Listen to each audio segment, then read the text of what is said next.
Yankees with a much-needed return from Nestor Cortez, who came out on top. Plus, the Pro Football Hall of Fame class inducted on Saturday. Here's what the NFL legends had to say about their enshrinement.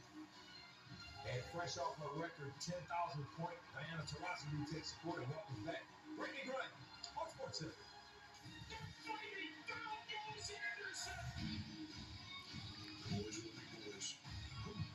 Let's take a play today. Not so much for the competition, but for the money. He sounds like those college football conferences. Hey, what's up, Sports Center's on, and we're on it along with Max BDM Stamp. The Mets traded Justin Verlander this week. His new destination allowed him to sleep in his own bed for a few more nights. They dealt Verlander to the Astros, who just happened to be playing the Yankees right after the trade, so he stayed in New York. All right, so he actually said being able to play meaningful baseball is what it's all about. For all the tape, we take you to the Bronx. Including the playoffs, the Astros have won 8 of their last 9 against the Yankees, dating back to last season. Now we got the bloody pants. You heard of the bloody sock game, but Verlander, he's a man. He's 40, even though he's in a jam in the bottom of the first inning. He's going to battle through it, getting DJ LeMahieu to strike out with a check swing. He had 4 strikeouts, closing in on 3,300 for his career. Nestor Cortez, he's back as well. Power of the stash. Making his first start since May 30th, back from that rotator cuff strain after 2 rehab starts. Jose Altuve and the Stros down 1-0.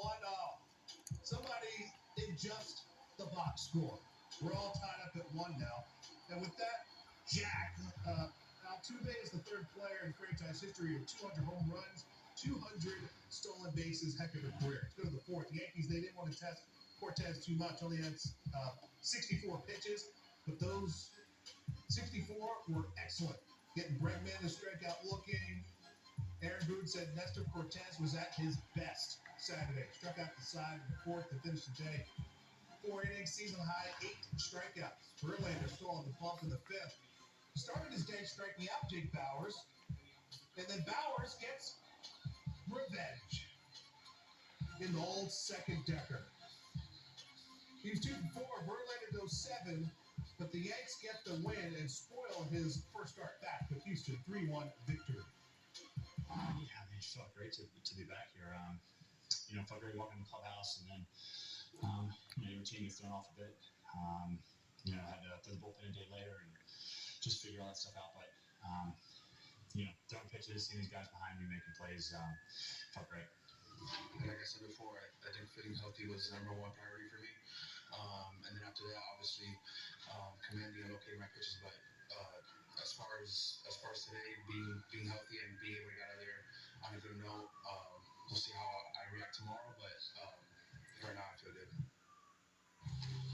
The Yankees spoiled Justin Verlander's Astros reunion, and they did it by outdoing it. The Yankee staff had 16 strikeouts and allowed an Astros season-low 2 hits. Even crazier about this is only the 3rd time the Yankees have ever had 15 strikeouts and allowed 2 or fewer hits in a game. On its head to Arlington now, Marlins and Rangers. Texas looking for a 5th straight win, but Miami jumped on them early.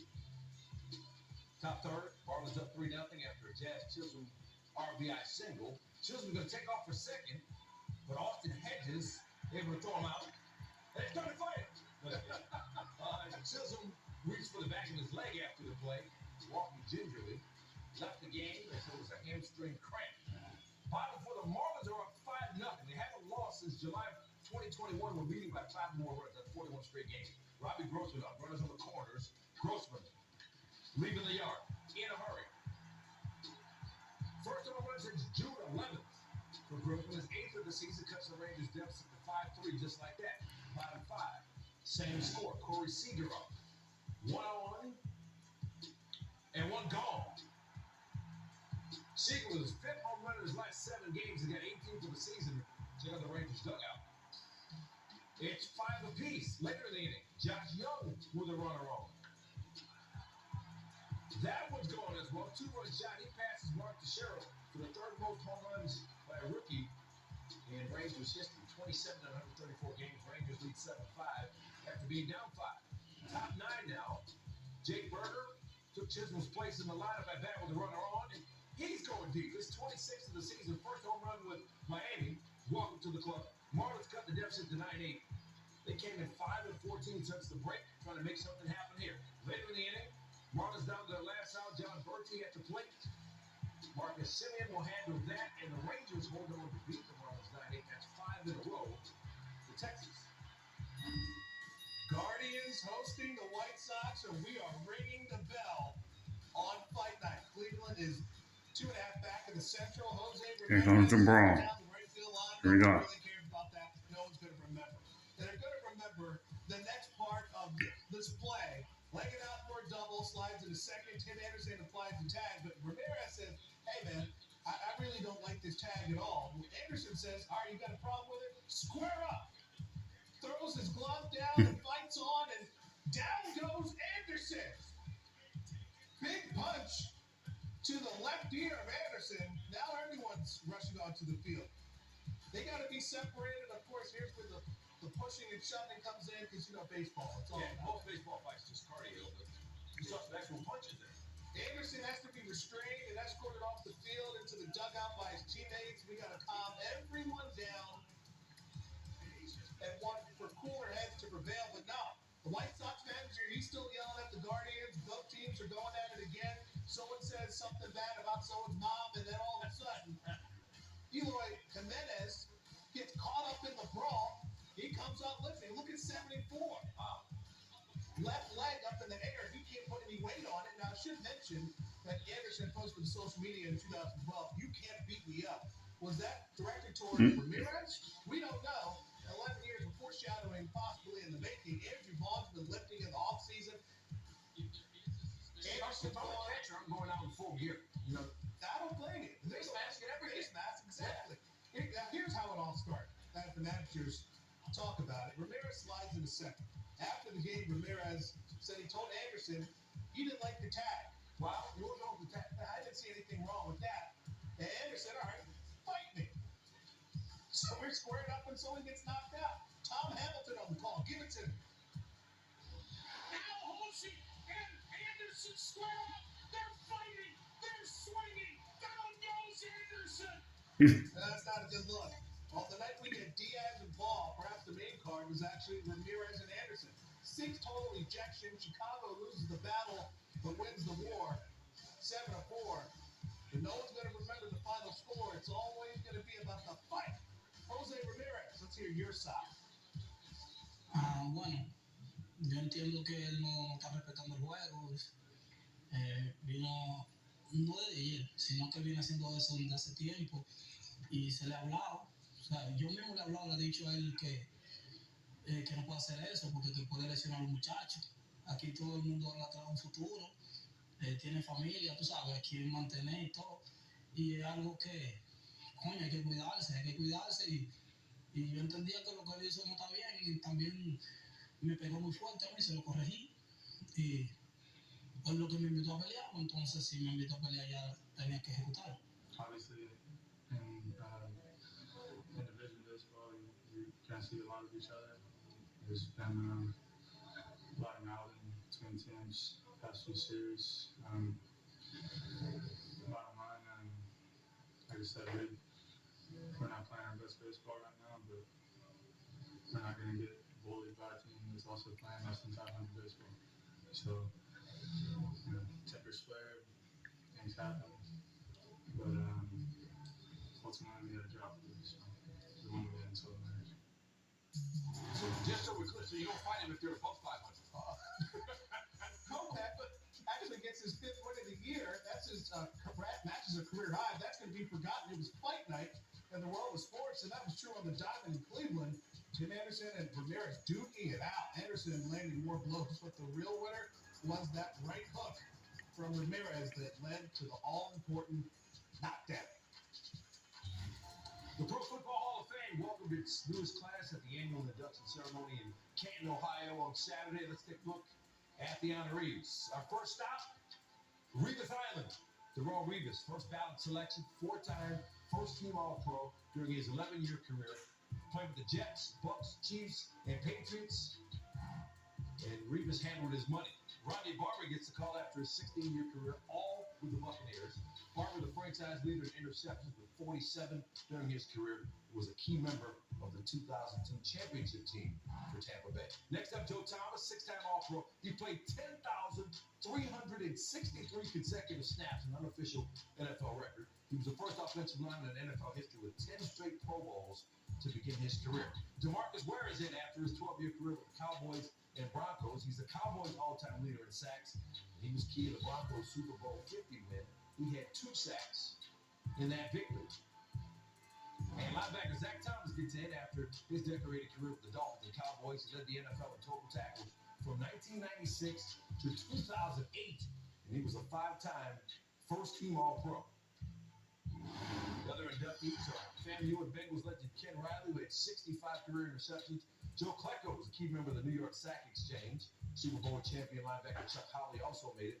Also, Don Coryell, the innovator of the modern NFL passing game, from his time with the Chargers.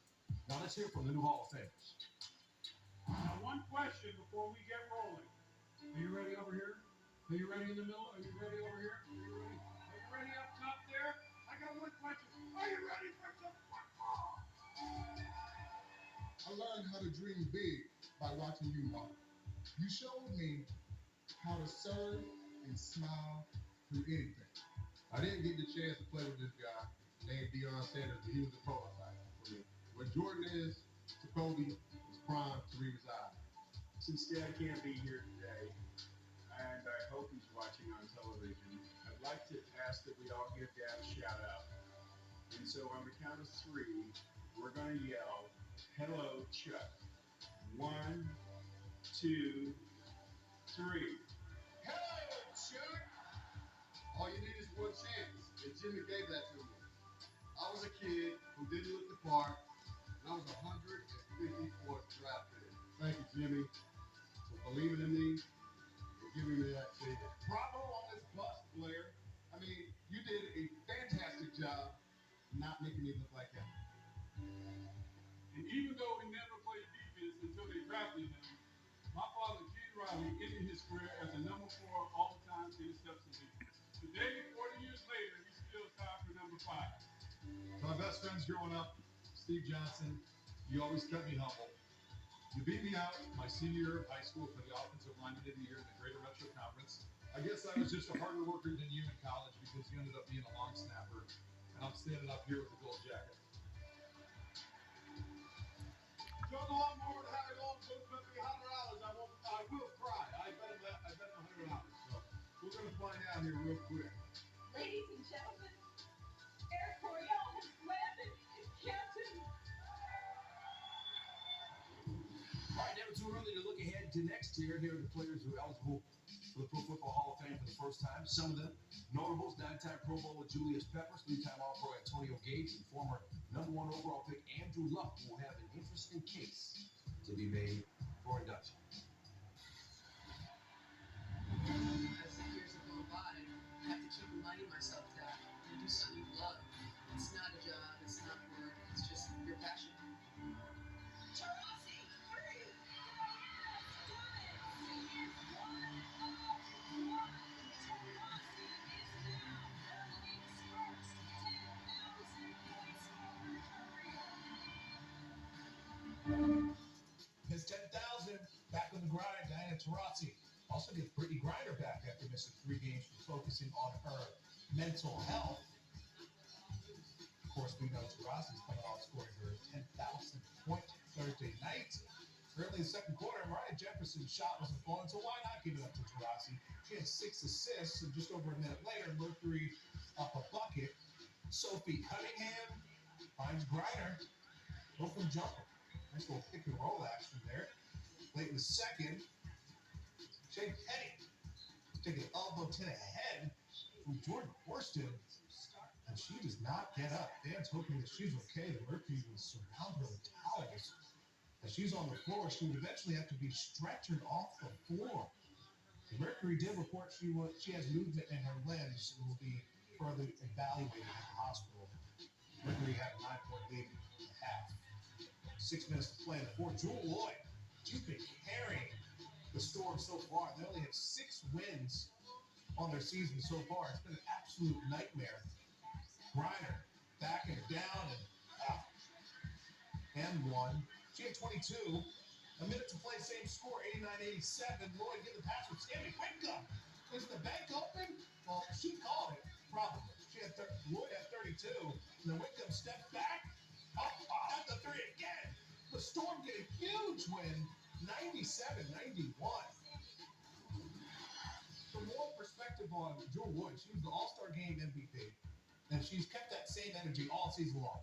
Jewel has 9 30-point games this season, most by any player in the league this year, and that she's been so deep in her bag. Because, see, I can tell Jay, that those 9 30-point games are tied for the most in Storm single-season history. Sports Center from Los Angeles, college football realignment still in progress. Washington's president explains the process and why they made their move to the Big Ten. Plus, the knockout stage of the FIFA Women's World Cup already underway. USA gets set for its must-win against Sweden. We're not talking knockouts. Jake Paul and Nick Diaz squaring off in the ring and how they settle their dispute.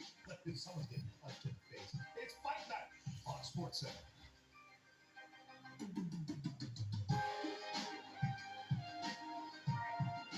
It doesn't get any better than that.